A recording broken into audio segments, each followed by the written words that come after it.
lepo pozdravljeni.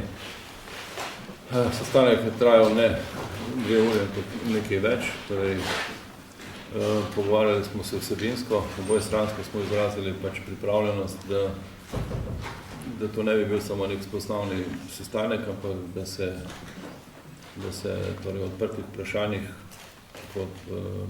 tudi odprto pogovorimo. Ocenjujem, da je bil današnji sestanek konstruktiven in tudi koristen. Dogovorili smo se, da bomo vzpostavili komunikacijo, ki je bila tudi že v prejšnjem mandatu, ampak da se bomo o vseh vprašanjih, ki zadevajo delovanje sodstva in ki so povezane seveda tudi z vlogo Ministrstva za pravosodje, torej posvetovali oziroma da bomo pač predstavili drugemu argumente in skušali najti najboljše poti. Seveda mi se zavedamo, da ima tudi sodstvo še določene rezerve, ki jih mora izkoristiti tukaj v samem pristopu, torej v sami poslovni kulturi.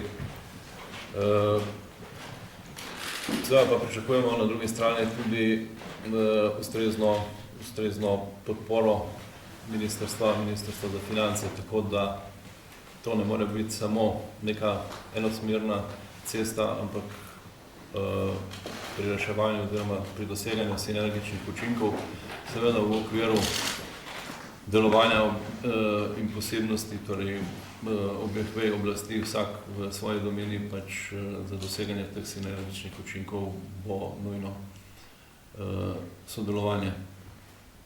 Tako da odprli smo številna vprašanja, predvsem tista, ki so že nakazana v tem našem dokumentu o otvoritvi sodnega leta.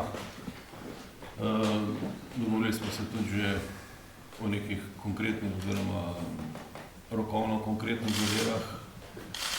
Tudi bomo imeli tudi neka skupna delovna telesa, ki bodo pač dorekla posamezna vprašanja, seveda govorimo o organizacijskih vprašanjih, ki zadevajo delovanje sodišč. Tako da lahko z takim kar optimizmom gledamo v to bodoče sodelovanje. Bodoče toliko. Dobro, tudi jaz vas lepo pozdravljam. Kot veste, sem se tudi v preteklem mandatu v prejšnji vladi intenzivno ukvarjal s vprašanji, ki so povezana z delovanjem sodstva, z njegovo večjo učinkovitostjo. In tudi sicer mislim, da je vprašanje učinkovitega delovanja pravne države, v katerega ne sodi samo vprašanje učinkovitega delovanja sodstva, ampak tudi drugih inštitucij, recimo državnega tožilstva, pa še koga drugega, da je to eno ključnih vprašanj v tem trenutku v Sloveniji, že nekaj časa je tako. Gre za vprašanje, kako povrniti našim državljankam in državljanom zaupanje v delovanje institucij države, institucij pravne države, tudi sodstva v tem okviru.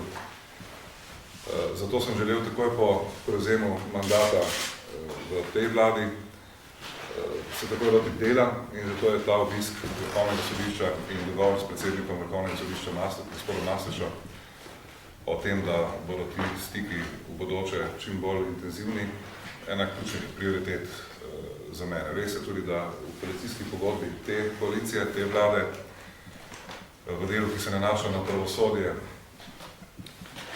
so pač te prioritete relativno jasno opredeljene. Podobne so tistim v koalicijski pogodbi prejšnje vlade.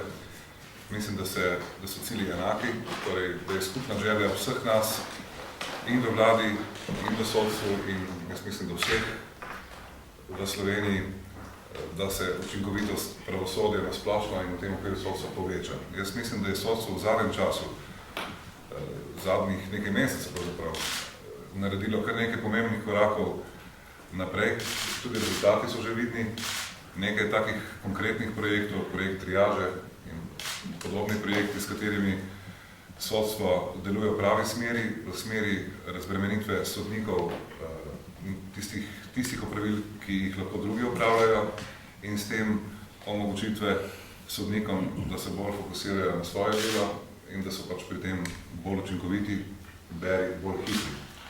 Torej, skupen cilj je pohitriti sodne postopke, zato da bi državljanke naše in naši državljani čim prej prišli do svoje pravice, da bi se ti postopki čim prej zaključili. Jaz sem že v preteklem mandatu in tudi z enim nič drugače ves čas želel in tudi poudarjal, da je pomembno zato, da dosežemo nek premik iz obstoječega stanja, s katerim ne moramo biti zadovoljni, v neko drugačno stanje, kjer bo učinkovitost sodstva večja, da je edini pravi način ta, da delujemo z roko v roki, tako sodno vejo oblasti kot izvršilna veja oblasti, ki jo sam predstavljam. V tem primeru to sodelovanje je do neke mere uspevalo tudi v preteklem mandatu, bistveno manj, kot sem si sam želel in verjamem tudi predsednik Vrhovnega sodišča gospod Mastoša. Prepričan sem, da bo v tej vladi in tej koaliciji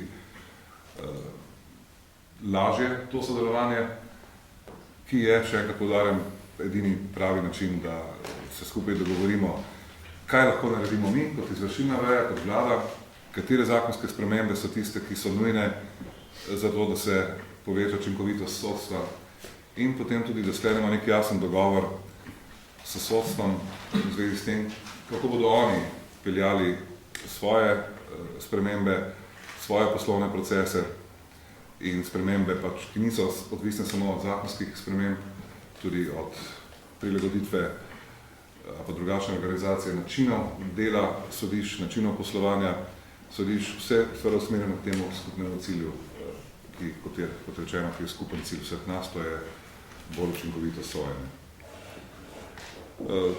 Zdaj, ko gre za zakonske spremembe, veste, da smo v preteklem mandatu nekaj teh zakonskih sprememb pripravili.